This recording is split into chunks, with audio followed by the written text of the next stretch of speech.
Hi friends, आप सभी कैसे हो। आशा करता हूँ कि आप सभी अच्छे होंगे। आपका हमारे चैनल वीके जाटोल क्लासेस में स्वागत है। आज के इस वीडियो में हम 7 अप्रैल 2026 के मुख्य करंट अफेयर्स और उसके एक्सप्लेन के बारे में चर्चा करेंगे। प्रश्न नंबर 1, हाल ही में किस राज्य ने दूरस्थ क्षेत्रों में हाई स्पीड इंटरनेट पहुंचाने के लिए स्टारलिंक के साथ साझेदारी की? A. Nagaland, B. Mizoram, C. Meghalaya, D. Manipur. दोस्तों, आपका सही answer option number C Meghalaya होगा। मेघालय सरकार ने राज्य के दूरदराज और दुर्गम क्षेत्रों में हाई स्पीड इंटरनेट पहुंचाने के लिए एलन मस्क की कंपनी स्टारलिंक के साथ एक समझौता किया है। उद्देश्य, मेघालय के उन पहाड़ी और ग्रामीण इलाकों में इंटरनेट कनेक्टिविटी देना जहां पारंपरिक फाइबर या मोबाइल नेटवर्क पहुंचना मुश्किल है। तकनीक, स्टारलिंक अपने लियो सैटेलाइट्स के जरिए सीधे इन इलाकों में इंटरनेट प्रदान करेगा। पायलट प्रोजेक्ट, शुरुआती चरण में इसे एक पायलट प्रोजेक्ट के तौर पर शुरू किया जाएगा ताकि इसकी क्षमता जांची जा सके। फायदा, इससे राज्य के स्कूलों, अस्पतालों और सरकारी केंद्रों को सीधा लाभ होगा, जिससे डिजिटल सेवाएं और शिक्षा बेहतर हो सकेगी। महत्व, मेघालय इस तरह की तकनीक अपनाने वाले पूर्वोत्तर के अग्रणी राज्यों में शामिल हो गया है। प्रश्न नंबर 2, किस देश ने विषैले सांपों की पहचान के लिए आईसीपी ऐप लॉन्च किया? A. Brazil, B. Costa Rica, C. Peru, D. Chile. दोस्तों, आपका सही answer option number B Costa Rica होगा। कोस्टा रिका ने जहरीले सांपों की पहचान करने और सांप के काटने स्नेक बाइट के इलाज में मदद करने के लिए एक नया mobile app ICP app launch किया है। ऐप का उद्देश्य, यह ऐप लोगों को ये पहचानने में मदद करता है कि सांप जहरीला है या नहीं। इसका मुख्य लक्ष्य सांप के काटने की घटनाओं से होने वाली मौतों को कम करना है। किसने बनाया? इसे कोस्टा रिका विश्वविद्यालय के क्लोडोमिरो पिकाडो संस्थान आईसीपी द्वारा विकसित किया गया है। प्रमुख विशेषताएं, इसमें कोस्टा रिका में पाए जाने वाले सांपों की विस्तृत फोटो गैलरी और जानकारी है। यह ऐप सांपों के भौगोलिक वितरण वे कहां पाए जाते हैं के बारे में बताता है। सांप के काटने पर दिए जाने वाले फर्स्ट एड प्राथमिक चिकित्सा की सही जानकारी देता है। उपयोग, यह ऐप स्वास्थ्य पेशेवरों और आम जनता दोनों के लिए उपयोगी है, ताकि वे आपातकालीन स्थिति में सही निर्णय ले सकें। महत्व, कोस्टा रिका अपनी जैव विविधता के लिए जाना जाता है, जहां सांपों की कई प्रजातियां पाई जाती हैं। यह तकनीक चिकित्सा सहायता को और अधिक सुलभ बनाएगी। प्रश्न नंबर 3, मार्च महीने में यूपीआई के जरिए कितने ट्रांजैक्शन हुए, जो अब तक का सबसे बड़ा रिकॉर्ड है? ए. 18.50 अरब, बी. 20.10 अरब, सी. 22.64 अरब, डी. 25.00 अरब।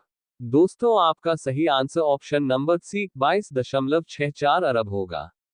लेन देन की संख्या, मार्च के महीने में यूपीआई के जरिए कुल 22.64 अरब 2264 करोड़ ट्रांजैक्शन हुए, जो अब तक का सबसे बड़ा रिकॉर्ड है। सालाना बढ़त, पिछले साल की तुलना में ट्रांजैक्शन की संख्या में 24% की बढ़ोतरी दर्ज की गई है। लेन देन की वैल्यू, मार्च में कुल 29.53 लाख करोड़ रुपए का लेन देन हुआ, जो पिछले साल के मुकाबले 19% ज्यादा है। डेली एवरेज, हर दिन औसतन 730 मिलियन 73 करोड़ ट्रांजैक्शन किए गए। मार्केट लीडर्स, पेमेंट ऐप्स में फोन पे सबसे आगे 45.5% रहा, उसके बाद गूगल पे 33% और फिर पेटीएम 7 से 8% का नंबर आता है। ग्लोबल पहुंच, यूपीआई अब भारत के अलावा यूएई, सिंगापुर, फ्रांस और श्रीलंका समेत 8 से ज्यादा देशों में इस्तेमाल किया जा रहा है। प्रश्न नंबर 4, हाल ही में भारतीय नौसेना को मिला नया जहाज कौन सा है? A. INS Vikrant, B. INS Malvan, C. INS Arihant, D. INS Chennai. दोस्तों, आपका सही answer option number B INS Malvan होगा। नया स्वदेशी युद्धपोत, भारतीय नौसेना को माहे क्लास का दूसरा anti submarine shallow watercraft ASWSWC INS Malvan मिल गया है। इसे कोचीन शिपयार्ड लिमिटेड द्वारा पूरी तरह स्वदेशी तकनीक से बनाया गया है। खासियत, यह जहाज विशेष रूप से कम गहराई वाले समुद्र उथले पानी में पनडुब्बियों का पता लगाने और उन्हें नष्ट करने के लिए डिजाइन किया गया है। क्षमताएं: लगभग 80 मीटर लंबा और 1100 टन वजनी, यह जहाज रडार से बचने वाली स्टेल्थ तकनीक से लैस है। इसमें आधुनिक टॉर्पीडो, एंटी सबमरीन रॉकेट और 30 मिलीमीटर की घातक गन लगी है। नाम का महत्व: इसका नाम महाराष्ट्र के ऐतिहासिक तटीय शहर मालवान पर रखा गया है, जो छत्रपति शिवाजी महाराज की समुद्री रणनीति का केंद्र रहा है। भूमिका: यह न केवल पनडुब्बियों से लड़ेगा, बल्कि समुद्री निगरानी, माइन बिछाने और तटीय सुरक्षा में भी अहम भूमिका निभाएगा। प्रश्न नंबर 5, हाल ही में सेना के उप प्रमुख का पदभार किसने ग्रहण किया? A. Lieutenant general Manoj Pande, B. Lieutenant general Dheeraj Seth, C. Lieutenant general Upendra Dwivedi, D. Lieutenant general BS. Raju. दोस्तों, आपका सही answer option number B, lieutenant general Dheeraj Seth होगा। प्रश्न नंबर 6, हाल ही में भारतीय वायुसेना की ताकत बढ़ाने के लिए रक्षा मंत्रालय ने किस कंपनी के साथ 1950 करोड़ रुपए का समझौता किया है? A. Bharat electronics limited, B. Hindustan aeronautics limited, C. Bharat dynamics limited, D. Larsen and Toubro. दोस्तों, आपका सही answer option number A, Bharat electronics limited होगा। बड़ा समझौता: रक्षा मंत्रालय ने भारतीय वायुसेना (आईएफ) की ताकत बढ़ाने के लिए भारत इलेक्ट्रॉनिक्स लिमिटेड (बीएल) के साथ 1950 करोड़ रुपए का समझौता किया है। क्या खरीदा जाएगा? इस डील के तहत वायुसेना के लिए आधुनिक माउंटेन रडार, पहाड़ी इलाकों के लिए रडार और उससे जुड़े उपकरण खरीदे जाएंगे।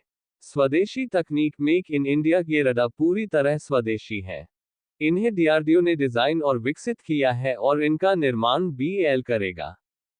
कहाँ होगी तैनाती? इन रडार को मुख्य रूप से पहाड़ी और दुर्गम क्षेत्रों में तैनात किया जाएगा, जिससे दुश्मनों की गतिविधियों पर पैनी नजर रखी जा सकेगी और एयर डिफेंस मजबूत होगा। महत्व: ये समझौता बाय इंडियन आईडीडीएम श्रेणी के तहत किया गया है, जिसका उद्देश्य रक्षा क्षेत्र में विदेशी निर्भरता कम करना और आत्मनिर्भर भारत को बढ़ावा देना है। प्रश्न नंबर 7, फेस्टिवल ऑफ लेटर्स कार्यक्रम कहाँ आयोजित किया गया? ए. मुंबई, बी. कोलकाता, सी. नई दिल्ली, डी. जयपुर। दोस्तों, आपका सही आंसर ऑप्शन नंबर सी, नई दिल्ली होगा। प्रश्न नंबर 8, नागोया प्रोटोकॉल के तहत आईआरसीसी जारी करने में कौन सा देश वैश्विक स्तर पर अग्रणी बन गया है? A. Bharat, B. Japan, C. Germany, D. Brazil. दोस्तों, आपका सही answer option number A, Bharat होगा। प्रश्न नंबर 9, बुनकरों के लिए मुफ्त बिजली योजना किस राज्य सरकार ने शुरू की है? A. Tamil Nadu, B. Andhra Pradesh, C. Karnataka, D. Telangana. दोस्तों, आपका सही answer option number B, Andhra Pradesh होगा। आंध्र प्रदेश सरकार ने 1 अप्रैल 2026 से राज्य के बुनकरों के लिए मुफ्त बिजली योजना, फ्री इलेक्ट्रिसिटी स्कीम लागू कर दी है। इसका उद्देश्य बुनकरों की आर्थिक स्थिति सुधारना और उनके उत्पादन खर्च को कम करना है। कितनी बिजली मिलेगी? हथकरघा हैंडलूम बुनकरों को हर महीने 200 यूनिट और पावरलूम चलाने वालों को 500 यूनिट मुफ्त बिजली मिलेगी। किसे लाभ होगा? इस योजना से राज्य के लगभग 1,04,488 परिवार लाभान्वित होंगे, 93,000 हथकरघा और 11,488 पावरलूम परिवार। कितनी बचत होगी? एक हथकरघा परिवार को सालाना करीब 8,640 रुपये और पावरलूम चलाने वालों को 21,600 रुपये की बचत होने का अनुमान है।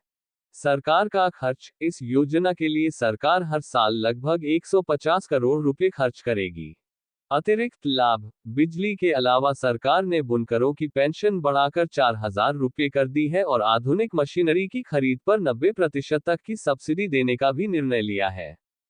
अब ये प्रश्न आप लोगों के लिए। आप सभी लोग इसका आंसर कमेंट बॉक्स में जरूर बताएं। यामाहा म्यूजिक इंडिया का ब्रांड एम्बेसडर किसे बनाया गया है?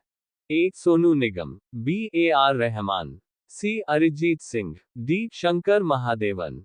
लास्ट वीडियो के प्रश्न का आंसर हमने आपसे पूछा है कि हाल ही में किसे इंडिगो का नया सीईओ नियुक्त किया गया है? A. John Thomas, B. William Walsh, C. Robert Miller, D. Michael Anderson. दोस्तों, आपका सही answer option number B, William Walsh होगा। यदि दोस्तों आपको हमारा यह वीडियो अच्छा लगा हो तो वीडियो को लाइक शेयर जरूर करें, साथ ही हमारे चैनल वीके जाटोल क्लासेस को सब्सक्राइब जरूर करें ताकि हमारे चैनल पर अपलोड होने वाली प्रत्येक वीडियो का नोटिफिकेशन आप तक तुरंत पहुंच सके।